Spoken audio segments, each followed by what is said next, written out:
물가는 잡아야 하겠는데 그 대가로 실업의 고통을 감수해야 한다면 정말 어려운 문제죠.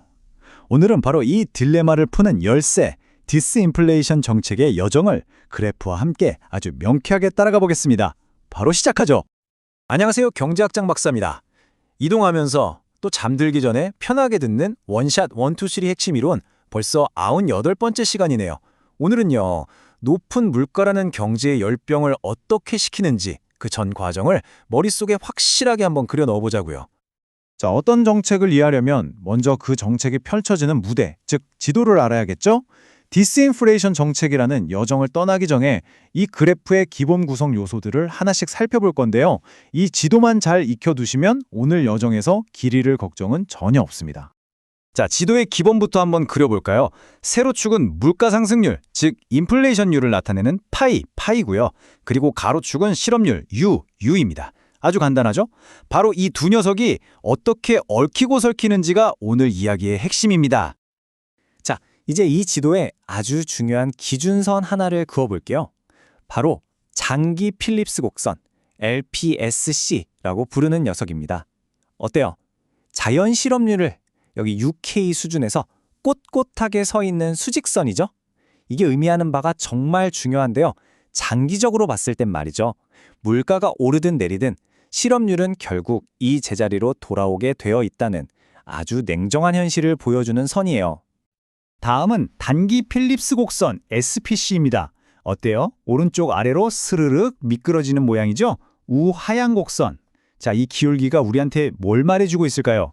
맞습니다. 단기적으로는 물가를 잡으려면 실업률이 올라가고 실업률을 낮추려면 물가 상승을 감수해야 하는 이런 하나를 얻으면 하나를 잃는 상충관계, 트레이드오프가 있다는 뜻입니다. 자, 이제 지도도 준비됐겠다. 본격적으로 여행을 시작해봅시다. 우리 경제가 서 있는 출발점은 어디냐? 바로 꽃비가 풀린 것처럼 인플레이션이 너무 높은 상황입니다. 도대체 왜 중앙은행이 칼을 빼들 수밖에 없었는지 그 상황부터 한번 보시죠. 자, 이 그래프 한번 보세요. 지금 우리 경제가 바로 여기 A점에 있습니다. 가로축을 쭉 따라가 보면 실업률은 U스타, 자연 실업률 수준이네요. 아주 좋아요. 완전 고용 상태란 말이죠. 그런데 문제가 뭐냐? 세로축을 보세요. 인플레이션율이 파이1으로 너무 높아서 시장이고 가게고 다들 힘들어하는 바로 그런 상황. 이게 바로 중앙은행이 더 이상은 안 되겠다 하고 움직여야만 하는 이유입니다. 이렇게 높은 열을 내리기 위해서 중앙은행은 이제 처방을 내립니다. 근데 이게 달콤한 약이 아니에요. 아주 쓰디쓴 약이죠. 단기적인 고통, 즉 희생이 따르는 정책이 이제 막 시작되는 겁니다. 자, 화면의 움직임을 잘 따라와 보세요. 정부가 금리를 확 올리는 같은 긴축 정책을 씁니다. 그러면 경제는 원래 있던 길 있죠? 단기 필립스 곡선 SPC1을 따라서 A점에서 B점으로 스르륵 미끄러져 내려갑니다. 자, B점으로 옮겨왔는데 결과를 한번 볼까요? 좋은 소식. 인플레이션이 파이1에서 우리가 원했던 파이2 수준으로 떨어졌습니다. 성공이죠? 하지만 그 대가는 뭘까요? 네, 바로 실업률이 U스카에서 U1으로 올라가 버렸습니다. 여러분, 이게 그냥 숫자가 아니에요. 인플레이션 1%포인트를 낮추기 위해서 우리 사회가 얼마나 많은 실업을 감내해야 하는가, 이걸 보여주는 지표가 바로 희생 비율입니다. 말 그대로 경제적 고통의 크긴 셈이죠. 하지만 경제가 영원히 이렇게 높은 실업률 상태인 B점에 머물러 있을 수는 없잖아요. 바로 이 순간, 이 게임의 판을 뒤집는 어찌 보면 마법 같은 일이 벌어집니다. 그게 뭐냐? 바로 사람들의 기대가 바뀌는 순간입니다. 자, 여기서 아주 중요한 질문을 던져볼게요. 이 고통스러운 실업의 늪에서 빠져나와서 어떻게 하면 낮은 인플레이션은 그대로 유지하면서 실업률만 원래대로 되돌릴 수 있을까요? 방법이 있을까요? 정답은 있습니다. 바로 사람들의 머릿속 생각을 바꾸는 거예요. 기대 인플레이션을 낮추는 거죠. 이게 어떻게 가능하냐? 중앙은행이 아주 강력하고 일관된 메시지로 신뢰를 주는 겁니다. 우리는 무슨 일이 있어도 물가 잡습니다. 믿어주십시오. 이렇게요. 그래서 모든 사람들이 이제 앞으로 물가는 저 파이 수준에서 안정되겠구나 라고 굳게 믿게 만드는 것. 바로 그게 핵심입니다. 자, 지금부터가 오늘 설명의 하이라이트입니다. 진짜 중요해요. 사람들의 기대가 싹 바뀌니까 우리가 달리던 길 자체가 아래로 통째로 이동해버립니다. 단기 필립스 곡선이 SPC1에서 SPC2로 레벨 다운 되는 거죠. 여러분, 이건 정말 결정적인 차이예요. 곡선 위에서 점이 움직이는 게 아니라 곡선 자체가 이동했다는 거. 이건 시험에 무조건 나오니까 꼭 기억해 두셔야 합니다. 자, 이제 고통스러웠던 여정의 끝이 보입니다. 새로운 길, SBC2가 쫙 깔렸고요. 우리 경제는 마침내 새로운 균형점을 향해 움직이기 시작합니다. 과연 우리의 최종 목적지는 어디일까요?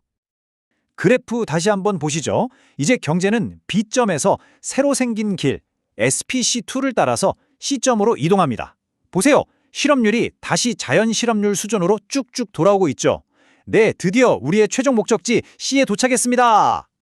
자, 그럼 이 C점의 특징을 딱 정리해 볼까요? 첫째, 인플레이션은 우리가 원했던 목표 수준인 파이2에 멋지게 안착했습니다. 그쵸? 둘째, 그리고 이게 진짜 중요한 거죠.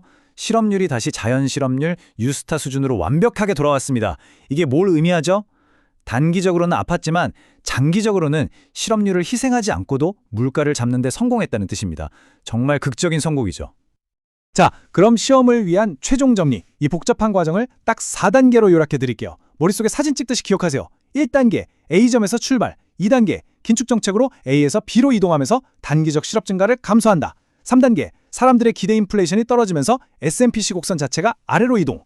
마지막 4단계, B에서 C로 이동해서 낮은 인플레이션과 자연 실업률을 동시에 달성. 어때요? 이 A, B, C로 이어지는 흐름, 머리에 쏙 들어오시죠? 여러분, 솔직히 경제학 그래프 따라오다 보면 좀 머리 아프고 어렵게 느껴질 수 있다는 거 저도 잘 압니다. 하지만 오늘 우리가 함께한 것처럼 이 그래프 안에 숨어있는 이야기를 하나씩 풀어가다 보면 어느새 경제를 보는 시야가 확 넓어져 있는 자신을 발견하게 될 거예요. 절대 포기하지 마세요. 우리 같이 힘내서 꼭 정복해봅시다. 할 수 있습니다.